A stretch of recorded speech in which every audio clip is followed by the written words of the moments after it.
The grand finals of the Divisional Cup are this weekend and we have got a lot to talk about. I want to go over all the top teams that qualified, which big duos actually missed out, as well as going over all the new teams on the region and giving you my predictions for the grand finals. Let's get straight into it. So let's start off by taking a look at the leaderboard from the Opens round. Obviously this takes place over 2 days and the top team was Yapko and Panzer. These guys had an excellent qualification, finishing first after day 1 and maintaining that position into day 2. They've been somewhat quiet lately, only earning twice this year, once in the Victory Cup and also earning $250 from the Reload Elite Series heats.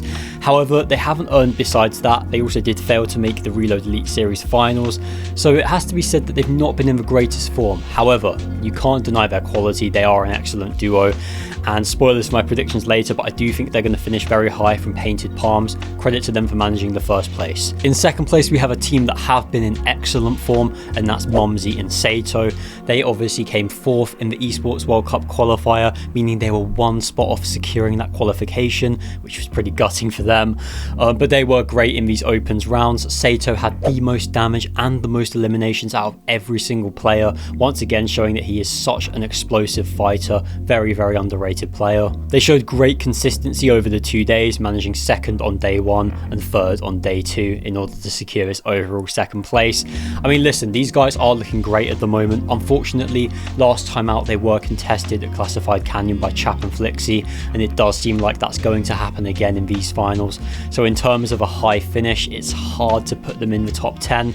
But you can't deny their form, and if they were uncontested then it would be a completely different story. In 3rd place we had Akira and Karama, a team that we are so used to seeing at the top of leaderboards, especially for Opens. They are still solid in grand finals, but Opens really seems to be where they thrive. They've been doing great in the Victory Cups lately too. I mean, this is a duo that have been in excellent form since Globals ended. I'll talk about them a bit more when I do my predictions later on in the video. In 4th place we had Kami and Hari. Now these guys did qualify for the finals last week as well. They finished 7th, which was honestly pretty impressive considering they were contested 6 out of 6 games at Bumpy Bay by iDrop and Marius. They only actually died off spawn in 1 of those games. The rest of the 5 they were able to play out. Honestly, 7th place being contested, very impressive stuff. Now a bit of a spoiler for later, but we've got a very stacked finals map, so I'm not 100% sure they're going to replicate that, but this was still a great qualification performance. Kami and Hari have undeniable quality and you really can't rule out a high finish from them, but iDrop and Marius are very good too, so we'll have to see how that goes. In 5th place we had King Cringe and Velo. Now this is a very interesting team because prior to a certain bit of news dropping yesterday, I would have had them in my top 10 easily. They're looking great at the moment. They came 1st on day 2 with 507 points in order to secure such a high finish. They had a little bit of a rough performance in the previous Divisional Cup finals on Sunday, finishing in 43rd place because they were contested by Calais Jr. and Phantom, and they actually lost 5-1 in that spawn fight, which isn't great to be honest with you. But listen, sometimes it just doesn't go to plan, especially if you're contested, and we do know that this is a duo with high quality. However, the certain piece of news that I do have to tell you is that they have now split, which I do have to admit has come as a shock because I saw a lot of potential with these guys. They've earned so much lately. They've been placing in all the Victory Cups. They even earned in a couple of Eval Cups. I mean, honestly, they've been looking really good. The one thing that you can't deny though is that the vibes were not there. There was a lot of arguing between the two of them. It definitely seemed like a lot of the time they weren't particularly keen to be playing with each other, and whilst they did certainly have some chemistry in the fact that they were very good together, perhaps that was too much of a stumbling block for them to overcome. I've mentioned in a couple of videos lately that I felt like King Cringe and Twy could end up as a real team, and with this split I do think that's what's going to happen, especially with Twy playing this tournament with Upport and not even qualifying for finals. That's a team that makes a lot of sense in my opinion. In terms of Velo's options, there's a lot of players he could play with. Pink is now looking for a duo, spoiler for later. Maybe they could reunite. Cade, also someone that's looking for a teammate, so we could have some potential powerhouse UK duos. We'll have to see how that situation evolves. I want to get into all the big duos that missed out. Let me just quickly run through the rest of the leaderboard for you. In 6th place we had Sined and Giras. In 7th we had Acer and Polasai. 8th place we had Chap and Flixie. In 9th we had Azitgo and iFrozy. And in 10th place we had Vico and Malabuka. I'll speak more about them later on. So who are the big names that missed out on these finals? The first duo is actually a new one, and that's Vanya and Wox. Now, I have to be honest with you, I'm not overly excited by this team.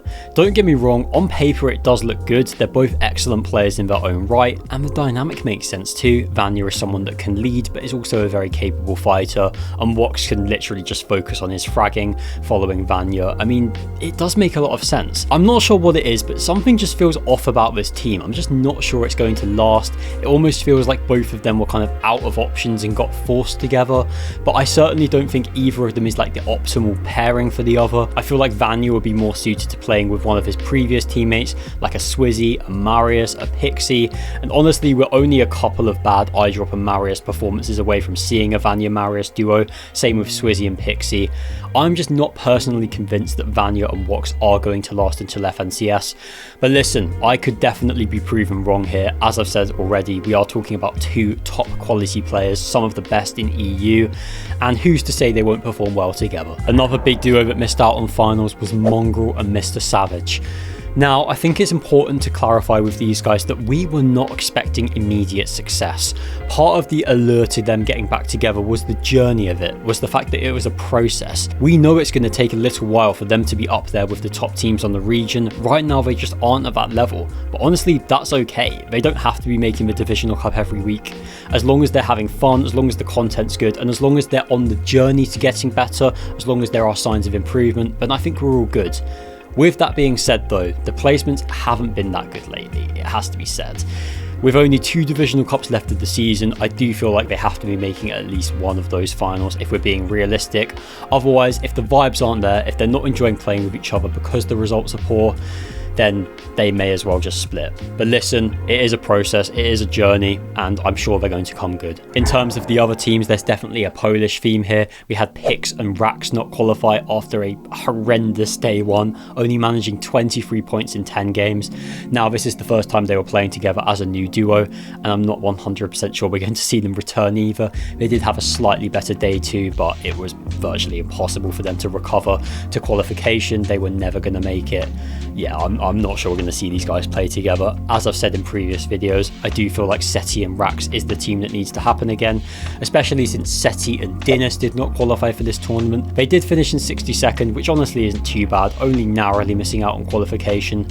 But you can't tell me that Seti and Rax isn't the optimal team. They were doing great before they split, and I think they have to get back together. I appreciate that Seti might not want to pick up Rax because of the way it ended, but they will have a lot of success if they play together. I think it just has to happen. The other Polish team that struggled was one of the biggest ones, which is Dom and Demus. Now, before you let me know, I am aware that Dom did not play all of day one. He queued on mobile and then couldn't actually play the tournament. So Demus did do that whole day one as a solo. So it's not unreasonable that he didn't qualify. I'm not sure what the circumstances were behind that, but for whatever reason, it wasn't their week. I had an interesting comment on my TikTok. If you do comment questions or interesting takes on there, then I will always react to them in these videos. I don't know stated that Loki Demus could contend for the best duo if his teammate wasn't holding him back. And I feel like this is quite a common take in the Fortnite community. It seems like a lot of people really rate Demus, but for whatever reason they don't give the same respect to Dom and Pix as well. Now, this is definitely an interesting one. I do personally believe that Demus was the best player on that trio last year. I think most people would agree with that. However, there's not a huge gulf in quality between him and Dom. Dom is still an excellent player too, and I'm not really sure why this narrative's going around, why so many people believe that Dom is really holding him back. If you are someone that watches this duo really regularly, especially if you're a member of the Polish community, then I'd love to hear your thoughts on this. But my personal take is, yes, Demus is the better player, but I don't think there's much in it. I think Dom's really good too, and I certainly don't think he's holding Demus back. As I said in the comment here, there's a reason why Demus chose Dom after trying out with so many different players after Globals. They clearly work well together and they clearly have a lot of chemistry. Fredoxy and Refsgard also failed to qualify. I have to say I've been a little bit disappointed by Fredoxy's performances lately. After Globals he was in such great form, his stocks were at an all-time high. He then won the first Divisional Cup after Globals with Chino. Obviously he did then get dropped, which I did feel like was a bit unfair, but since then he really just hasn't been able to make it work with anyone. and I do feel like we need to see a bit more from him. I honestly think he's playing with Refsguard because it's a comfortable option, rather than playing with someone who's actually going to help him improve, who actually would give him a long-term future. I just want to see a bit more from Fredoxy, because we saw such insane quality from him in the second half of last year. Even throughout the whole of 2025, he was very good. And it would be a shame for that all to go to waste, because we know what he can do now. We know what his potential is. Obviously, both of his ex-teammates are playing together now, Chino and Pablo Wingu, but there's still plenty of options out there for Fredoxy, and I do think he needs to explore a little bit more. I'll run through a couple more of these teams before I go over some of the big names that actually did qualify. We had Twy and Uppal not make it. As I mentioned earlier, I do think Twy could end up with King Cringe. Uppal, someone that has been persistently without a duo for ages now. Since Globals, he's been constantly bouncing between teammates, just can't seem to make anything stick. It will be interesting to see who he ends up with, but as of right now, I'm not 100% sure. Although I have to say, one potential option for Uppal could be Tiddy, because they did well last week. They came 6th in the Divisional Cup finals, and I'm not 100% sure why they've split. Tiddy also failed to make these finals. He was playing with Lucia. Yeah, it's a bit of a weird one, that. I mean, Uppal actually had a good placement with Tiddy and then has split, so I don't know what's happened there. We'll have to wait and see on that one. We also had Cringe and Volko failed to make it. They actually came 3rd in finals last week, a very great performance from them. They narrowly missed out, coming in 52nd in open, so wasn't a lot in it, unfortunate for them. And finally, Dexy and CZB also failing to qualify for the finals. Right, on to some other big teams that actually did qualify for the finals. We had Sky and Scroll make it. These guys won the Divisional Cup last Sunday. I mean, they're in incredible form. Go back and watch my last video if you want to hear about them in depth, but they will be one of the favourites to win this. I'll go over them in a minute. Sky was actually the victim of a bug in this tournament. He lost out on 3 games because he got kicked from them, but they still counted, so credit to them for still making it despite that. We also had the runners-up from last week, Shark and Teeny, qualify in 18th place, one better than Sky and Scroll in 19th. No surprises to see them make it. Tayson and Haris, a new duo, managed to qualify. Previously it was Pink and Haris, but with Tayson having split from Wox, he is now playing with a fellow Balkan teammate, which I do think makes a lot of sense, and I think they're going to hit the ground running. In terms of Pink's options though, we don't know who he's going to play with. He did play this tournament with Acorn, however they only managed 93 points on day 1 and they didn't even queue up for day 2. Just like Uppal, Pink is someone that has found it really difficult to hold a consistent duo, but we do know that he's got a lot of quality, so I'm sure he'll find someone eventually. Alba and Doom played this tournament together, which I have to say is quite an interesting duo. Alba obviously the best female player in the whole of Fortnite, whilst Doom is a very good Greek player. Greece obviously not a country that have traditionally produced too much Fortnite talent, but I think this could be an interesting team, I have to say, and credit to them for qualifying finals in their first time playing together. We also had Nebs and Mappy qualify for this tournament. They played a bunch together during the off season and then split for a little bit, but they are now officially back, and honestly I see a lot of potential with this team. I definitely think it's in both of their interests to stick together. In terms of other new teams that didn't qualify, we had 2. Cade played with Deca, but they couldn't manage the qualification, coming in 187th. 2 places below that, we had another new duo, Kombek and Blaha, playing together, but they couldn't manage the qualification either. Now, as promised earlier, I'm going to go over my top 10 predictions for finals. I will say that obviously the map can evolve between now and Saturday, so I always do my 100% officially confirmed predictions over on my Twitter just before the tournament starts, so have a look out for that on Saturday. But for now, here's my top 10. In 10th place, I've got Akira and Karama. I mean, this is an excellent duo, one that's been placing high constantly in various different events, and with an uncontested split around the mid-map area, I do think they'll manage a top 10 finish. In 9th place, I've got Queasy and MrSavage. Now, honestly, I could have these guys higher, especially considering the fact that they have Latte landing uncontested. The reason I've put them in 9th is because their form just hasn't been there lately. Queasy hasn't been placing too high. MrSavage wasn't really playing the game after Globals and then hasn't been doing that well with Vanya subsequently. So we do need to see a big performance from these guys before I can start predicting them at the top end of leaderboards. However, they do have undeniable quality. They played the whole of last year together. They are obviously going to be good. I think 9th is pretty fair for now. In 8th place, I've put Ping and Kiro. These guys are one of those teams where it's difficult to tell with their form. I mean, they were doing very, very well straight after Globals, and then it kind of went a bit quiet. They did manage to finish 10th last week, which was pretty good, but I wouldn't say they looked overly convincing, so I think an 8th place finish from uncontested Clawsy Lodge is a pretty fair result. In 7th, I've gone for one of the new duos, and that is Tayson and Haris. I think they're going to get a huge new teammate bounce. 2 Balkan players playing together. You can have Tayson leading, Haris fragging. It makes a lot of sense. They've got Sus Studios uncontested too. I think that's all the ingredients for a 7th place finish. In 6th, I put Vico and Malabuka. Now, these guys will be looking to bounce back after what was a very disappointing weekend, failing to qualify for the Esports World Cup, coming 14th in the finals, and then also having a bit of a disappointing Divisional Cup on Sunday too, only managing a 19th place finish. Honestly, from a tier 1 duo with their quality, you would expect a little bit more. They're landing at the mountain north of Wonkyland. They've got that uncontested. I do think they're going to manage from that spot, and I think 6th is a fair finish. In 5th place, I've put Swizzy and Pixie. Now, it might appear from the map that these guys are contested, but last week they actually split Lethal Labs with Skyjump and Dew, and I'm expecting them to do the same thing this week. Based on the fact that there's a decent amount of loot from that POI, and the fact that Swizzy and Pixie are just an insanely good team, I think they'll manage a 5th place. In 4th, I've put Yapko and Panzer, the team that won the Opens round. Yes, we've not seen a huge amount of them lately, but they've got Painted Palms uncontested, they've got obvious quality about them. I think they're going to have a good tournament. In 3rd, I've put Focus and Thomas HD. They're landing over at Ripped Tides, which they again have uncontested. I feel like the theme of this tournament is very much that the big teams have POIs uncontested, which in EU certainly is not always the case. Maybe that's a thing in NA Central, but here on EU, there'll always be some team that's dropping on you. But with an uncontested POI, I do think Focus and Thomas HD have it in them to manage that top 3. Before I go over my top 2 picks, let me talk about some honourable mentions. We've got Cammy and Hari landing at Bumpy Bay. They are obviously contested by iDrop and Marius. Interestingly, I did put them in my top 10 last week, and they managed it despite the fact that they were contested. I can't do that again this week because, as I say, there's so many good teams uncon that I just don't think they're going to be able to slip into that top 10. I've also got Nebs and Mappy down as a pick. They've got Humble Hills uncontested. I think they could do very well in the finals. Acer and Podosai too. I've also got Skyjump and Dew landing at the other side of Lethal Labs, and King Cringe and Velo were going to be one of my picks, but the fact that they have since split means that the vibes could be off, and I just don't think they're going to manage the top 10 with that ongoing situation. In terms of big teams that could do well but are contested, you've got Chap and Flixie fighting Mumsy and Sato again at Classified Canyon. We had this spawn fight last week and neither team really did too well out of it, and I think it's going to be a repeat from that. I think they're both going to cancel each other out. We've got Chino and Pablo Wingu contested at Sandy Strip. Cheatin and Yanis are contested, and Prism and Casper too. Prism and Casper really can't seem to catch a break lately. They are constantly being contested in tournaments.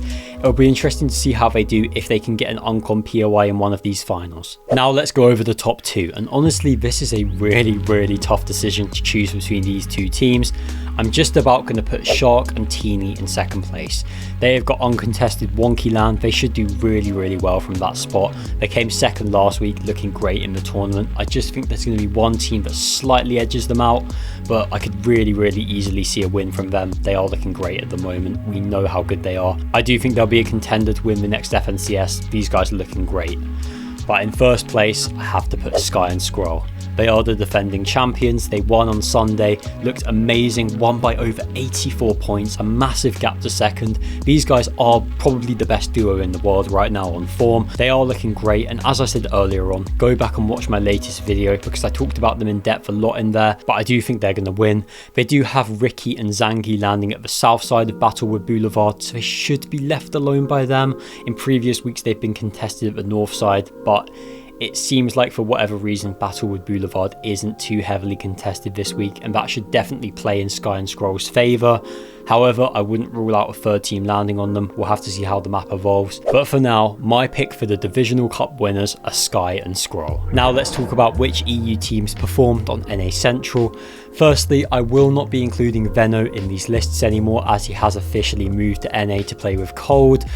He actually came 3rd in his first Divisional Cup Opens with Cold. They're looking great. I mean, they are going to be a contender to potentially win an FNCS over there this year. but now that he's not on EU, I won't be speaking about him as much. In terms of the EU duos that did make it, we had 3, Velo and Zynox qualifying in 35th, we had Demus and Kaisers qualifying in 40th, and Repairs and Shura qualifying in 44th. I also want to go over some players that have seemingly split. Again, all of these teams are Polish, there's definitely a bit of a Polish theme in this video. Trucio and Foczka have officially split as a duo, and I have to say this is one that really surprised me. If you've been paying attention to competitive Fortnite as of late, then you should know that these guys have been doing great in all the victory cups. They won the game of Eval Cup the other day as well, constantly featuring at the top of leaderboards. I can't understand why they've split. They've been doing so well. They're 2 young players with bags of potential. I really don't understand this one, and honestly, I think it's a mistake. Maybe Foczka and Adrix, his new duo, will perform well, but this was such a good team. I don't understand why they've broken something that was clearly working. There has to have been something behind the scenes that I don't know about. If you are, again, a fan of Polish Fortnite, then let me know in the comments if you've got any information about that. We also have Snozq, another Polish player, looking for a duo for the Esports World Cup. Now, I presume this means he'll still be playing Battle Royale with Vexy, because again, they've been looking good lately. They've been in decent form, but maybe he's just looking for a separate duo for Reload, who knows. But yeah, some interesting looking for duo news there. 2 teams that I feel like were doing really well, and honestly, I don't think they should have split. That will do it for this video. I'll leave you on the statistic that during the Divisional Cup Opens, the player with the most materials farmed and the most builds placed was Pridage. Pridage doing Pridage things. We know what a good leader he is. We know that he always likes to play out his mats to the fullest extent during the end game. No shocks there. Always nice to see the statistics backing up play styles. But anyway, that will do it. Please subscribe to the channel if you enjoy these kind of videos. I make them every couple of days to keep you guys up to date on everything that happens in EU. If you want to support me any further, then using code SPODZON in the Fortnite item shop is a great way to do that. Thank you very much for watching the video. See you in the next one.